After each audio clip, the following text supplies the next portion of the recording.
Thanks for debating. What's up? What's up? All right, so you wanted to debate transgenderism. Yeah, I would like to debate that Okay, uh, what's position. your stance on that? Um, well, I think we would agree on a lot of things. I think trans rights are human rights, obviously, and I think we need to be compassionate. It's a tough issue, but I think the medicalization of it needs some restrictions, like the UK and Sweden have instituted.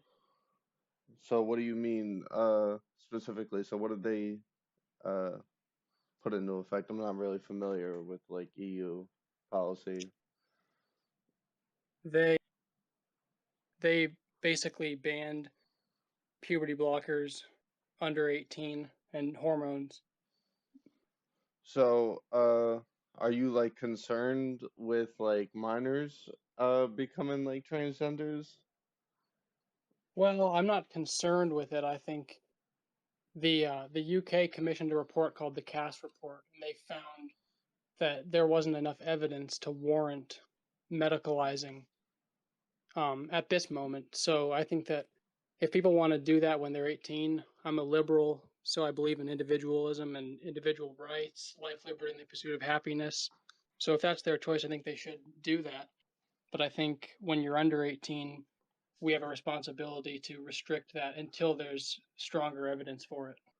So I would disagree with that because as far as I know it, the transgenderism it doesn't just affect you once you hit 18, right? Like so a lot of these minors they also experience this and like if you ask transgender people, like when did you realize that you started feeling like you were, not in the right body? They'll tell you that I've always felt like this. So like I don't. I think it's counterproductive to ignore the problems of minors just because of the fact that they're minors, because these are real issues, and there are a lot of suicides by minors, and I think there was one specifically. I don't want to get like bring up like anecdotal shit here, but there was like this one transgender girl, and she was a minor, and she left a note when she committed suicide just speaking out about like the type of behavior that like she faced against like like bullying and whatnot and how that led her to like do what she did because she felt like she wasn't being accepted by society. So when we push for stuff like saying, oh, no medical intervention, i, I'm kind of against that because I don't want to ignore the the underlying cause. Like there is need for help. That usually when doctors administer gender affirming care, it's usually like a process, and they don't usually just jump straight to, oh, let's throw you on puberty blockers. It it's a lot more complex than that. But what's your thoughts? Well, I think obviously that's really sad cases, and I think though there's other cases like Chloe Cole who have they felt the same way when they were younger, and then they regret it when they're above the age of 18. And I think Chloe Cole had surgery and hormones before she was 18, and she's obviously spoken out a ton. You can watch a lot of her videos, and I think it's too permanent to be doing before the age of 18. And I think with the Cass report, we've seen that the evidence isn't super strong that it's helping. But I do think that part of the problem is, like you said, there was a girl who wrote the letter and talked about bullying. I think the problem is a lot of it is bullying from conservatives, from people that they want boys to be dressing in blue and girls to dress in pink. And we need to be accepting of anybody how they want to present. So I think we should, for a kid who feels like they're trans, we should encourage them to try different clothes, try a different pronoun, but I think medicalization is too risky. I think usually like that's usually like a last resort for like doctors. Like I think that we usually like jump to conclusions thinking like that's like the first step, but usually I think like the first step for a doctor would be to like recommend the person for like therapy, non-invasive, medical interventions if possible. I think that they would only push for puberty blockers or, in severe cases, like the surgery. I think they would only do that in like extreme scenarios where, the person is telling them, hey, you know, like I feel really out of place and, nothing that is, being recommended, none of this treatment is helping me. I just need to feel right in my body. And there's other forms of like gender affirming care. Like people seem to think that like it's just puberty blockers, but like there's other stuff too. Like, if we're gonna say, no medical intervention for minors, are we also going to apply that for things like gynecomastia? I don't know if you know what that is, but it basically is when like boys they get like like fucking the man tits, and basically you can get surgery where you can not have the condition basically, but that would be considered gender affirming care, and something that we would be saying that we should wait until that person is till they're 18 to be able to make that decision. But I think that's kind of cruel and fucked up to that kid to be like, hey, you gotta wait till you're 18 to, like feel comfortable in Well, your body. I think that that's not as severe as what we think of gender affirming care as, which is cross sex hormones or puberty blockers, which have been shown to, in some cases, cause infertility, anorgasmia, a lot of just serious conditions, bone development. So I think it's just not safe. But I think that's pretty much what we're not going to reach an agreement. But I appreciate you debating me. So are your concerns with the long-term effects? My concerns are yeah, I mean, all of the effects. I just think it's questionable medical treatment, and that's what the doctors have found. In the cash report? Yep. As far as I know, it says it acknowledges that there's insufficient long-term evidence on puberty blockers, but it does not present concrete evidence that they are harmful. Yeah, but there's no concrete evidence that they're helpful either. Well, then what's your concern if they're if you were Well, citing this if implying it's that a it's evidence that it's harmful? if it's a medical treatment, it needs to have evidence that it's helpful. It is helpful. It increases their quality of life. Well, that's not what the CAS report has found. The CAS report found that it's not evidence based. It's not helpful,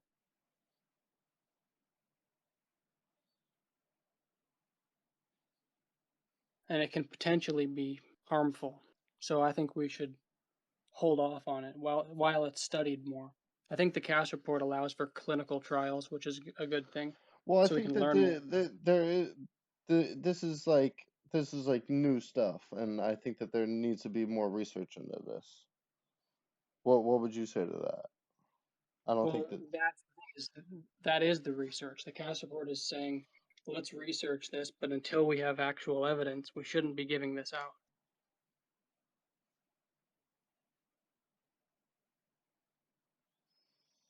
I mean, I don't think that we should do that because we're already doing that, right? So I think for us to make the step to not do that would be like drastic, especially when there's no evidence that it's harmful.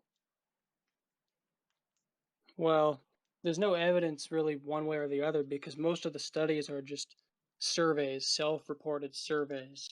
Like there hasn't been actual long-term double-blind trials on these drugs. Most of them are used off-label. They weren't designed to treat Well, this is gender just dysphoria. this is just one thing too. This is just puberty blockers. Is that like your only concern with transgenderism? No, my concern is with the medicalization of it. But like as far I as don't have a that, problem. like you, People should identify how they want to identify, but I have a concerned that the medical treatments are not safe or helpful. Well, as far as the the puberty blockers, the cash report, doesn't cite that there's, any harmful evidence, but like what else is is it just puberty blockers as far as the medical concerns that you have?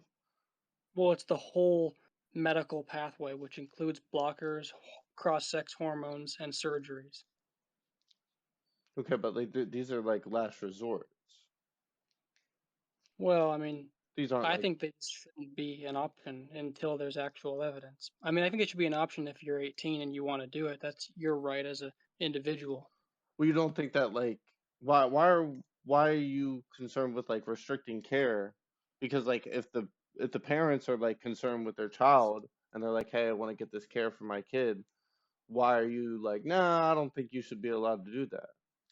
Because I don't think that it's actual health care. I think the doctors have found that But it's like when there's no evidence to prove that like that these parents would be actually harming their kids by doing this, what's the concern? well, Because there's no evidence that it's helpful. To be a healthcare option, it needs to have right, but evidence. like all this is like just contingent upon like an argument to ignorance. Ignorance. How do you mean? Are you aware of like logical fallacies? Yeah, generally. So like you're arguing that there's no evidence that it's beneficial, so therefore we shouldn't. You're making a judgment based upon that. Like you can't use the lack of evidence as evidence of something. Well, I think when it's in general, yes, but when you're talking about medicine, no. There's a We reason we have things like the FDA. We have to vet so many drugs for years on so many trials. I think that should happen first. Are you saying that these puberty blockers are not FDA approved? I actually don't think they are. I think I know that Lupron is used off-label as a blocker.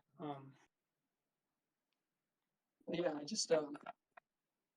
So like I just don't if they're give a FDA approved, treatment and needs evidence. so if they're FDA approved and there's no evidence, like I don't understand where the concern comes from with the medicalization. Well, because they've found when they studied it in the CAS report, they didn't find evidence that it was Right, helping. right. So why are we You're citing a lack of evidence as evidence for something. That's like you have yeah, to I'm give me citing a something. lack of evidence You can't when do it's being that. used as a medicine. You can't. It doesn't matter why you're doing it. You're just doing it. That's that. We're right now. We're having an argument, right? So you're citing the fact that there's no evidence of the certain thing as evidence. Like I need something else. Well, when you have a drug that doctors are going to give out, they need to have evidence to prescribe it that it's going to actually help treat this condition. They don't have that for this. I mean, I think that there. All right. So what about? All right. So I got a couple of things here for you. So like there's multiple like things that like specifically puberty blockers are like beneficial for it. Like they can release psychological distress, right? That's obvious because they can make a person feel more comfortable. There's also the fact that they're reversible, right? So it's They're not not like, reversible. what do you mean? They can't be reversed. W- it says right here that they're generally considered reversible intervention. A lot of stuff will say that, but they can't be reversed. Like if you took blockers for your whole Well, do life, you you're not have just like going to some resume. evidence to support that? You won't resume normal development if you block puberty for years. I mean, I don't see any evidence of that, but there's more to this. There's there's not a lot of there is a lot of need for like more research in this, but like there I've are got evidence studies for you. there, there's more studies than just If the you cash took block, report. There's a 2024 evidence in New Zealand Ministry of Health highlighted the necessity for ongoing research to okay, let me ask you this. if you took blockers from childhood until you're 30, would you then go through normal development at 30? No, you wouldn't because they're not reversible. You've But not someone to have you ever heard of like a late bloomer? Like like those things yeah, happen. that's normal human development. So we got the mechanism of action, right? So GnRH, it works by suppressing the release of sex hormones, testosterone and estrogen, that trigger puberty. Once the treatment is discontinued, the suppression ends and the natural hormonal process restarts. So I'll cite this. This is from Hambry uh, Endocrine Society Guidelines. Right, but when you like I said, if you took that till you're 30, would it actually resume? I don't think it would. You just don't think it would? Are you like just like going off of No, I intuition mean, here? I actually know it would. I mean, because there's plenty of people that have actually had this Do you problem have when like evidence to support this? Because I'm about to cite this claim that it's reversible. I mean, sure, it might be reversible in some sense that, yeah, if you block for a year, you'll mostly be fine. They're used for precocious puberty. So, yeah, I think it can be mostly unnoticeable or reversible when done in short periods. But to say that they're entirely reversible is not just not true.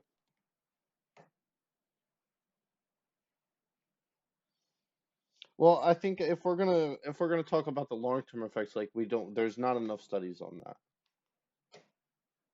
Right, So, but should we be prescribing something that doesn't have but you studies? can't use the fact that there's no studies to say that I don't think like I you think you need studies to show that it's good, and you shouldn't be giving it out unless you have concrete evidence that shows that this is helpful to treat a problem. That's how evidence-based medicine works. there is evidence to show that it helps Well, the because CAS report found that there is evidence, you're right, but it's low quality evidence. There's very low quality evidence in this field. all right. Are you able to look at the chat in the 1v1? Are you able to see that? Like the side chat? Yeah. Okay. Here we go.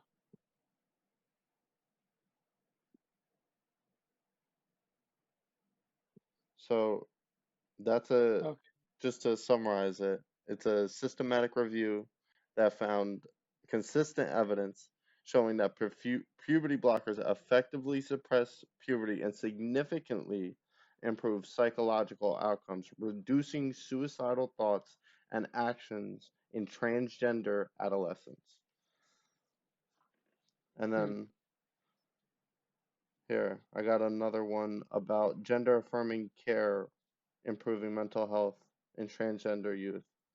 Uh, what is this? Okay, but it still doesn't it still doesn't answer the question of how you protect kids who are just maybe they just don't like stereotypical gender roles and they're just being considered trans now. Because that's what happened to Chloe Well, Cole. that's why they would go through therapy first, and they would make sure that But this that person is that at. didn't work. That didn't work with Chloe Cole. Well, then I don't like these are just anecdotal like experiences that you want me to like go crazy over. Like Well, there's a lot of them. They're detransitioners, but it just raises the question of well, like how many. what's the rates of these detransitioners? Like I like The truth is, we don't really know. There's not strong tracking. There's no centralized data of transgender cases, so we don't really know how many are detransitioning. I mean, as far as I know, the like I haven't seen like a significant trend in this detransition. The only ones that I've seen are like people that are like propped up by like the far right or like these like you know, Christian camps, Well, the Get Better Today camp or whatnot. I Like mean, I've seen a lot of them. Some of them are right, some of them are left. I think they come from all walks of life, and I think it's a serious concern no matter who they are. I mean, it definitely is, but this is not like we don't get to use the case for like a few people to justify restricting care for like the masses. Well, how many is enough? I mean, what if it was 30% detransition? 30%? Yeah, would that Well, make then that you? would be something that like needs to be looked into more, looked into more, right? I wouldn't But jump to that's I wouldn't jump to conclusions and think that like I'm an expert enough to say, okay, I want to restrict care for these people. Like that is not a valid I'm way to not an think. expert. I'm not an expert either. I'm not going to restrict care, but I trust Dr. Hillary Cass of the Oh, United so Kingdom. what you're doing, that's another logical fallacy. That's an appeal to authority. It's not an appeal to authority, it's appeal to her work. I think I've read through the Cass report and I'm convinced that it's accurate, and I'm going to put my faith in that and follow that. Exactly. You're just putting your faith in the fact that like this whole report, like all of its credibility. Like that you're just I like, oh, think she is a credible source, and I think she's looked at the evidence and she found that it was low quality. yeah, you're over worried about the source's credibility rather than the actual content of the source. Well, I mean, yeah, it's medicine. I'm pretty And like worried the about the. actual content itself said that there was like no harm. So like I don't know why you keep citing the Cass report because like there's no argument. There's no evidence being brought to the table with that report. Well, because the Cass report was a government commissioned report in the European, well, not the EU, but it's still a very credible nation. The UK is banning this. That should be a big alarm for most So of the Western nations. it's a credible report that found that there was no evidence that puberty blockers are harmful. And then I cited you, a credible source from the University of Sydney, that proved that they were beneficial. So, what's your Well, response to that? my response to that is it's probably just self-reported data. So it's just people saying, "Oh, I feel better. This is good treatment." And that's what the Cass report looked at. The Cass report took those studies into consideration. And sure, it is evidence, but it's just anecdotal evidence, like you were saying. It's just somebody telling you, I feel good. We don't actually have a lot of long term data that this is safe or effective. I don't think it's anecdotal if it's like being like a study is not anecdotal. And an anecdote would be like worrying about like one specific scenario, right? Like, but like when you're doing like a study and you're asking people like what their quality of life is, specifically, like that's the focus of the study. That's not really an anecdote. They're Well, just, it's just self reported data, though. but there's no problem with that. Well, there's no problem with it, but we need a higher bar of evidence for this kind of treatment. And that's what the Cass report found. Okay, but that doesn't mean that the Cass report is saying that we need to restrict puberty blockers because there's no evidence cited in the report that they're harmful. So like we're But just going like around in a circle here because you seem to be thinking that Cass report is like somehow like some type of evidence. Well, I don't think it's evidence that they're definitively harmful, but I think it's evidence that they're not evidence based. They haven't been shown to be helpful. And until they're shown to be helpful, I don't think there's reason to be prescribing them. But I just showed you a source that shows that they're helpful. Like, so you're like, why are you being so dismissive of this source just because you're like, oh, Well, it's because the Cass self-reported? report looked at multiple sources. The Cass report was a review of all of the existing evidence, and it found that it was not quality evidence on average. Well, I don't think that we should be basing all of this just on like one report. Like, and like, how long has that report been out? The Cass report, I think it came out earlier this year or last year, 2024. Right, so it's not been out for very long. So like, Yeah. Like there hasn't been much time to like look through like its methodology and whatnot and determine whether or not like this is like credible or not. Is there any peer Well, review on this at all? I think it's a review of the evidence. It's not like a study in itself. It's Well, more of a what is the significance of this? Like, it's not really. So it's just like somebody saying somebody looking at like the studies and giving their interpretation. yeah, pretty much. But So it's like, I don't think that that's like objective by any means. I mean And it's not objective. I don't know if there's even such thing as objective, there but definitely is, but well, that's a separate debate. But the point is, it's a government commissioned report that had doctors investigating the treatment, and they didn't find that there was quality evidence, and they decided that we should hold off on this, and I think we should listen to them. I don't think that we should just like blindly listen to people. I think that there should be like a reason why I should be listening to this person. Why? Can you give me a reason why? Other than the fact that Why do you it's listen to the the FDA? EU? Why do we listen to any doctor? Because they've studied medicine and they usually have good advice. No, that's not just why. Just not just because they're knowledgeable. It's because that they give you an actual solution, right? So like if I go to the doctor, right, and I ask him for care, if he gives me this, you know, profoundly sounding diagnosis that isn't my diagnosis, then I'm not going to that doctor anymore. Like it does, like the doctors, you know, all of that credibility, it doesn't matter because the doctor can still say they can still be wrong. Like so, like that's why you can't just hinge the fact that they're a doctor and say, well, anything that comes out of their mouth must be correct. That's because that's not the correct reason. No, I don't think everything that comes out of a doctor's mouth must be correct, but I think Right, but it's that's most likely but what we should trust that's at this just moment. that's just like an analogy to like you know this cast report, right? Like so I like think we should trust them. We should trust them right now because who else are we going to trust? so like why are we just gonna like stop?